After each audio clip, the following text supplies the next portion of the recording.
네, 조금 전에 전해드린 트럼프 관련된 소식 조금 더 깊게 들어가 보도록 하겠습니다. 부자 대세 시간이고요. 오늘은 우리은행 WM솔루션의 최진호 이코노미스트와 함께 하도록 하겠습니다. 이코노미스트님 어서 오십시오. 예, 안녕하십니까, 최진호입니다. 부서 이동하셨습니까? 명칭이 조금 바뀌었습니다. 아, 네. 보통 이렇게 뭔가 영단어가 들어가면 멋있다고 생각을 하는지 이런 식으로 바꾸는 경우들이 좀 있더라고요. 조금 전에 저도 말씀을 드렸는데 간밤은 아니죠. 어제 오후 늦게 우리 시간에는 이게 전달이 됐습니다. 전반적인 합의 내용 어떻게 보였습니까? 예, 앞에서 잘 정리를 해주신 것처럼 일단은 관세가 굉장히 큰 폭으로 낮아졌다라고 하는 것에서는 이제 긍정적이고요. 근데 이제 30%라고 하는 숫자가 낮은 숫자냐라고 놓고 보면 결코 그렇지 않습니다. 역대 행정부 중 가장 높은 수준이고요. 예. 전반적인 관세 수준을 평가를 하는 것이 이제 무역가중치로 평균 관세를 내고 이제 무역가중치 평균 관세율이라는 게 있는데 예. 이것이 미국 전체적으로 한 2.3% 정도 되고요. 그리고 중국한테만큼은 이미 바이든 행정부 때 이게 한 12%까지 올라갔습니다. 아, 네네네. 그런데 지금 만약에 뭐 90일주 이게 종전으로 갈지 어떻게 네. 될지는 잘 모르겠지만 만약에 30%가 그냥 유지가 된다라고 한다면 이 무역가중치 평균 관세율이 뭐 한 5%포인트 이상 뛸 수가 있거든요. 그렇게 되면 그런 것들이 인플레이션으로 이어질 압력이 있고요. 예. 실제로 트럼프 1기 정부 때 2017년 때 미국의 인플레이션율은 한 2%에서 2% 중후반에서 왔다 갔다 했었어요. 네네네. 그런데 그 미국이 중국에게 부과하는 무역가중치 평균 관세율이 확 올라갔던 바이든 행정부 때에는 이미 물가가 3%까지 올라갔었죠. 예, 물론 코로나 영향도 있었지만. 그렇죠. 예. 예. 그래서 이런 물가에 대한 압력, 인플레이션에 대한 우려가 계속 상존할 수밖에 없고 이런 것들 때문에 아마 최근에 뭐 어제 주식시장이 굉장히 화랑을 보였지만은 채권 시장만큼은 좀 약세를 보이는 게 이런 배경이 있지 않나 이렇게 보고 있습니다. 알겠습니다. 채권 시장은 약세를 보였다. 이런 것들도 잘 챙겨볼 필요가 있겠고요. 자, 말씀해 주신 것처럼 90일 뒤에 이게 계속 완전히 종전이 될 것이냐 아니면은 다시 전쟁이 시작될 것이냐 이 부분에도 관심이 많이 쏠리잖아요. 어려운 일이지만 박사님께서는 어떻게 전망하세요? 잘 될까요, 합의가? 그래도 일단은 인하된 그 폭이 굉장히 크기 때문에 어떤 저희 언론에서 공개할 수 없는 굉장히 큰 빅딜이 하나 있었던 건 아닌가라고 하는 그런 조심스러운 추측을 좀 해볼 수는 있겠고요. 그래서 완전히 이제 그 관세 정책이 없던 과거로는 돌아가지는 않겠지만 그래도 좀 급진적인 기대가 좀 진전이 있으면 좋을 것 같습니다. 좋을 것 같다. 알겠습니다. 기대입니다. 알겠습니다. 기대 섞인 말씀으로 이해를 하도록 하겠습니다. 사실 제가 지금 저희 방송에 나오시는 분들 잘 될 거다 안 될 거다 하고 다 이렇게 이름을 쓰고 있어요. 나중에 채점하겠습니다. 근데 간밤에 말씀하신 것처럼 뉴욕 증시는 굉장히 격하게 반응을 했고요. 나스닥은 4% 넘게 올랐으니까. 그런데 안전자산 금값은 내림세를 또 보였고 국채는 또 뜨뜻미지근했고 이런 상황 앞으로도 이어질 수 있다고 보십니까? 당분간은 뭐 계속해서 이어질 수 있을 것이라고 보고 있고요. 일단은 아무래도 그 극심하게 움츠러 있었던 그런 위험 자산 선호가 조금 이제 살아나는 그런 기조이기 때문에 증시가 조금 더 갈 수 있겠고 결국에는 이런 증시들이 조금 더 힘을 받고 가려면 무역 전쟁에 대한 여파가 그렇게 크지 않다라고 하는 것이 실제 지표들로 좀 발표가 되어야 하는데 사실 상반기 때 트럼프가 여러 가지 정책들 많이 쏟아냈지만 뭐 정책을 쏟아냈다가 유예를 하고 이런 과정들을 반복을 하면서 정책의 효과 자체가 완전히 반영된 지표는 아직 우리가 관찰하지 못했습니다. 심리만 무너졌죠. 그렇죠. 그래서 이런 지표들이 이제 발표되는 것들이 아마 빠르면 하반기 정도가 이제 될 것 같은데 그럴 때 이 지표들이 어느 정도 잘 버텨주느냐 이런 것들에 따라서 위험자산 산호가 어느 정도 더 유지될 수 있고 안 될 수 있고 이런 향방이 좀 갈릴 것 같습니다. 알겠습니다. 그냥 트럼프는 백악관에 딱 앉아갖고 폰만 잡고 있었으면 좋겠어요. 그냥 아무것도 하지 않고. 그게 세계에 제일 좋은 일 같습니다. 하지만 가만히 있을 뿐이 아니죠. 그런데 결국에는 결국 종착지는 어디가 될 것이냐. 이게 제2의 플라자 합의처럼 인위적인 환율 수용 쪽, 말하라고 합의 이런 쪽으로 가는 것이 아니냐라는 지적도 있거든요. 박사님은 어떻게 보세요? 일단은 트럼프가 요구하는 그러니까 추구하고 있는 정책 자체가 좀 경제 이론적으로는 양립하기 힘든 목표들을 다 한 번에 잡으려 하고 있습니다. 미국은 이제 기본적으로 경상수지가 이제 적자인 그런 국가이죠. 그런데 경상수지를 흑자로 반전시키는데 관세라고 하는 이제 도구를 꺼내들었고요. 경상수지가 흑자로 된다고 한다면 전 세계에 있는 달러들이 미국으로 쏠린다는 얘기거든요. 그럼 달러는 당연히 강해질 수밖에 없겠죠. 그런데 트럼프는 대놓고 나는 약달러를 원한다. 저금리를 원한다라고 얘기를 하고 있는 거죠. 뜨거운 아메리카노를 뜨거운 차가운 아이스 아메리카노를 좋아하신다. 양립할 수 없는 목표이기 때문에 이것을 결국에는 정치적인 힘을 통해서 달성하겠다라는 그런 의중을 이제 표현을 하고 있는 것이고요. 그렇기 때문에 어떤 이제 국가들을 이제 끌어모아서 같이 달러를 절하하고 니네들 국가의 통화 가치를 절상해라라고 하는 것이 이제 마러라고 합의의 내용이다라고 네. 이렇게 보시면 될 것 같습니다. 피해망상 아무튼 이러면서 계속 얘기 나온 게 제2의 플라자 합의라는 이야기를 하잖아요. 네. 우리가 제2의 플라자 합의다 이렇게 이야기를 많이 하고 있는데 조금 근본으로 살펴볼까요? 플라자 합의라는 게 대체 뭡니까?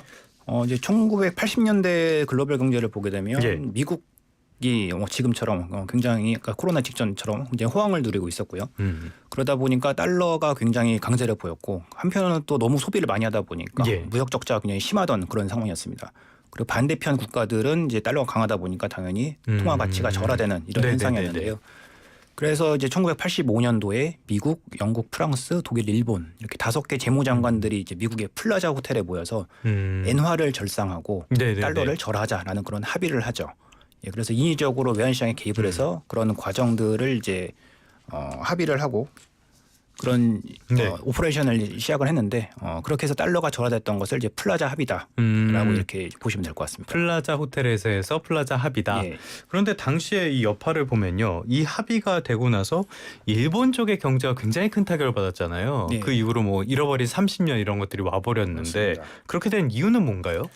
그러니까 달러가 이제 절하가 된다는 예. 것은 그 당시에도 뭐 기축통화였지 않습니까? 네네네. 예, 달러가 이제 절하가 된다는데 기축통화가 절하가 되니까 달러를 보유하고 있을 이유가 없는 거죠. 그러다 보니까 이제 과매도 달러를 네네네. 매도한 세력들이 당연히 올라가게 되고요. 엔화가 절상된다는데 엔화를 안 살 이유가 없죠. 올라가니까. 그러다 보니까 이 네네. 자금들이 쏠림이 일어나면서 네. 엔화 같은 경우는 향후 한 2년 동안 60% 이상 절상되었고요. 달러는 50% 정도 절하가 되었습니다. 네네네네. 그러니까 엔화가 당시 일본 펀더멘털에 가지고 있는 그런 경제 체력보다 훨씬 더 세게 이제 절상이 되면서 수출 경쟁력은 약화되고 내수 경제에는 버블이 쌓이기 시작을 한 거죠. 그러니까 밖에다 팔려고 그러는데 가격이 너무 올라가서 맞습니다. 예. 그래서 일본 중앙은행이 이제 이런 것들 폐해를 조금 방지를 하고자 기준금리를 막 인상을 하기 시작했는데 네네. 그러면서 이제 일본의 이제 버블 경제가 무너지기 시작했고 그러면서 이제 말씀하셨던 이제 일본의 잃어버린 10년, 예. 20년, 30년 얘기가 막 나오기 시작을 한 것이죠. 그러다가 이제 일본이 이제 엔화 절하, 그러니까 약세를 너무 견딜 수가 없어서 이제는 엔화를 조금 절상하자라고 네네네. 했던 것이 바로 1995년에 있었던 역플라자 합의에 이뤄진 배경이다 이렇게 보시면 될 것 같습니다. 알겠습니다. 그래서 플라자 합의를 계속 미국에서 이야기하는 뭐 트럼프가 그렇게 원하는 듯한 느낌이 드는 건 이제 알겠고요. 자, 이제 제2의 플라자 합의가 정말 이루어진다라고 가정을 한다면은 뭐가 달라지게 될까요? 그게 그대로 반복될까요? 지금 상황에서도? 그 플라자 합의의 폐해를 이제 누구나 다 이제 교과서를 통해서 또는 우리가 이제 언론 보도를 통해서 알고 있는 그런 상황이죠. 뭐 인위적으로 건드려 잘 되는 게 없죠. 맞습니다. 시장에 인위적으로 개입을 해서 성공했던 사례가 별로 없거든요. 네네. 그렇기 때문에 이제 그 당시 이제 문제점이라고 한다면 달러가 너무 미국이 절하를 원하긴 했지만 너무 빠르게 절하됐다. 그리고 엔화도 일본이 강세를 원하긴 했지만 너무 많이 강세됐다라는 것이잖아요. 그래서 이런 것들을 방지해주기 위해서 미국은 이제 마러라고 합의에 참여하는 그런 국가들에게 통화 사업을 좀 확대해서 더 제공을 하고 그리고 백년물 국채를 제공한다라고 하는 이런 계획을 세우고 있습니다. 그렇기 때문에 이제 미국 입장에서는 달러가 너무 과매도되는 것을 방지를 할 수가 있겠고요. 예. 그러다 보면 기축통화국으로서 이제 지위를 유지를 할 수가 있겠죠. 네. 그리고 마러라고 합의에 참여하는 그런 국가들은 자국 통화가 너무 필요 이상으로 절상되는 것을 좀 방지할 수 있다라는 그런 장점이 있습니다. 근데 백년물 국채가 뭐 좋은 말 같긴 한데 네. 저한테 이거 사라 그러면 전 되게 싫을 것 같거든요. 그렇죠. 초장기 국채이기 때문에 금리 변동에 있어서 채권 가격 변동이 엄청나게 큽니다. 그러니까요. 네. 이런 가격 변동에 대한 리스크는 어떻게 질 것이냐라는 것에 대해서는 해법이 지금 부재한 상황이고요. 그러다 보니까 또다시 이제 정치적인 논리의 힘이 좀 들어오면서 백년물 국채 사가면 우리가 군사적인 우산을 제공해줄게라고 하는 이런 정치 논리가 또 등장을 하고 있는 것이죠. 역시 저분의 생각은 정말 좀 파악하기가 어려운 것 같습니다. 최근에 그 카타르로부터 비행기 선물 받고 그것도 그냥 좋다고 받는 거 보면은 일반적인 사람들이랑 생각이 정말 많이 다른 것 같아요. 아무튼 근데 제가 계속 이렇게 좀 부정적으로 말씀을 드리고 있는데 이거 가능하긴 가능한 거예요? 과거에 이제 플라자 합의로 겪었던 그런 폐해들이 조금 널리 알려진 상황이기 때문에 이런 폐해를 없이 이런 합의에 참여라고 한다면 적어도 4가지의 조건이 이론적으로는 좀 필요할 것 같습니다. 첫 번째로는 그 합의에 참여하는 국가가 경기가 너무 화랑이라서 경기를 조금 슬로우 다운 해야 되는 경기 과열 양상을 보이고 있어야 되고요. 경기를 슬로우 다운 시키는 가장 이제 그 대표적인 방법은 기준금리 인상이죠. 그렇죠. 즉 통화 긴축이 필요하고 그러다 보면 해당 국가의 통화 가치가 강세, 환율이 내려갈 수밖에 없으니까 그런 것들을 버틸 만큼의 체력이 충분히 돼야 되는 것이고요. 환율이 내려가다 보면 당연히 경상수지 흑자 폭은 좀 줄어들 수밖에 없겠죠. 대상이 되는 나라가 없는 것 같은데. 이 네 가지의 조건에 이제 그 충족이 되려는 그런 국가들은 글로벌 경제가 태평성대야지만 좀 가능한 그렇죠. 그런 일이거든요.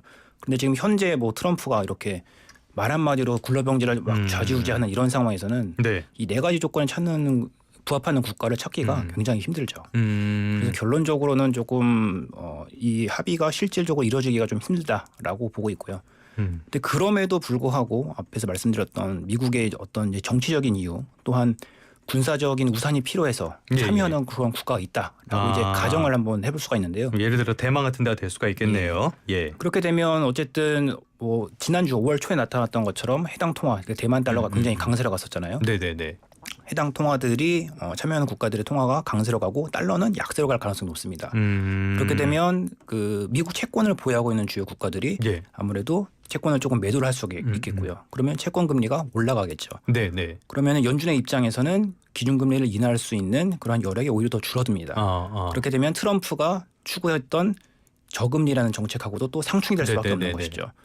그럼에도 불구하고 트럼프라고 하는 이제 사람의 특성상 연준의 기준금리 인하를 굉장히 강하게 압박한다라고 한다면 그것은 금융 시스템에 대한 어떤 압박으로 비칠 수가 있기 때문에 미국에 대한 전체적인 신뢰도 저하 이런 것들에 가져올 수 있는 부정적인 충격이 굉장히 클 수밖에 없습니다. 지금 트럼프가 취임한 지 이제 100일이 간 넘었다는 사실이 믿어지십니까? 몇 년 된 것 같습니다. 100일 만에 정말 금융 시스템의 근본부터 뒤흔들고 있는 트럼프. 하나만 더 짚어보도록 할까요? 이제 미국에서 굉장히 다급해서 이번 중국과의 합의도 뭐 채찍질을 해서 굉장히 급하게 한 그런 측면들이 많이 보이는 것 같고요. 15일인가요? 우리나라로 USTR 대표가 온다고 하는데 우리나라 쪽에도 굉장한 압박 이런 것들을 전달할 가능성이 있지 않을까요? 압박 가능성도 있는데요. 이번에 중국하고 이제 그 협상이 굉장히 긍정적으로 좀 이루어졌다라는 측면에서 놓고 본다면 지금 미국이 한국에게 부과하는 것이 25%, 24%. 예, 그것도 하도 오락가락하고 잘 모르겠어요. 그 정도 수준인데 중국보다 좀 높은 수준이거든요. 그러면. 그렇네. 네네. 그렇다 보니까 아무래도 중국보다는 그래도 한국이 외교적으로는 조금 더 미국 쪽에 가까이 있고 그 타겟 대상이 무역 정책 타겟 대상이 한국보다는 중국이라는 점에서 중국보다 더 낮아질 가능성이 있다. 그렇게 본다면 한국의 이제 무역 협상 결과도 좀 긍정적으로 기대를 해볼 만하지 않나 이렇게 보고 있습니다. 그래서 친구들에게는 잘해야 돼요. 친구들한테 못되게 구니까 지금 이 상황도 별로 신뢰가 안 가잖아요. 하여간 이 양반은 이렇습니다. 지금까지 우리은행 WM솔루션부의 최진호 이코노미스트와 함께 이번 미중 합의 그리고 관련돼서 환율 정책에 대한 이야기 나눠봤습니다. 오늘 말씀 고맙습니다. 감사합니다.